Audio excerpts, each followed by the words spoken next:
రాజకీయ పరిణామాల వల్ల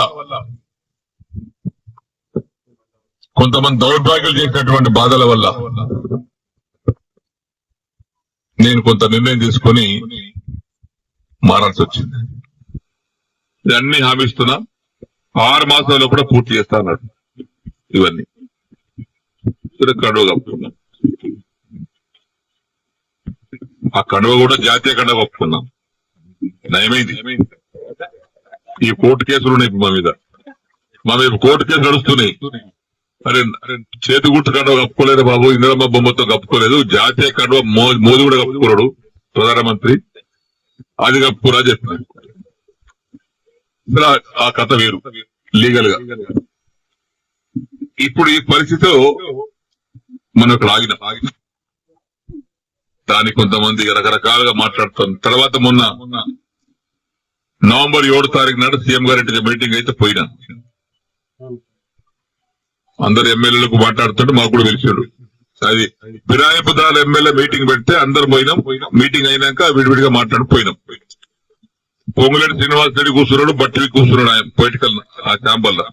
నేను పోయి శ్రీనివాస్ రెడ్డి రేవంత్ రెడ్డి గారు లేచాడు, కూర్చోసేనని అన్నాడు.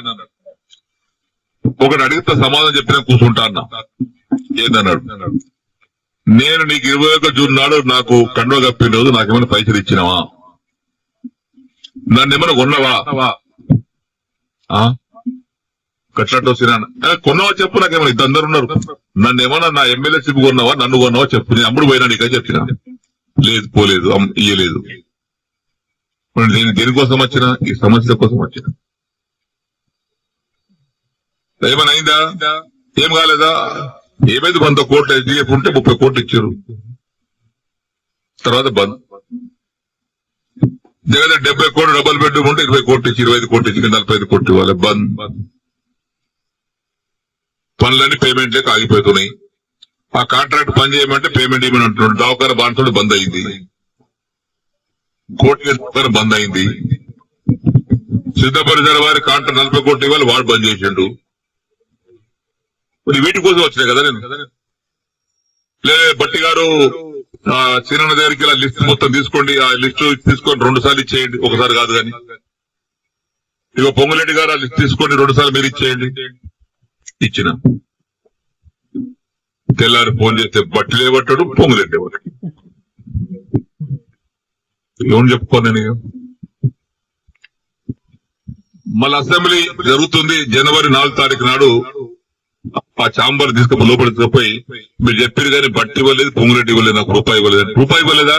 ఇవ్వలేదు. వేం నరేందర్ రెడ్డి గారు బయట పిలిచాడు.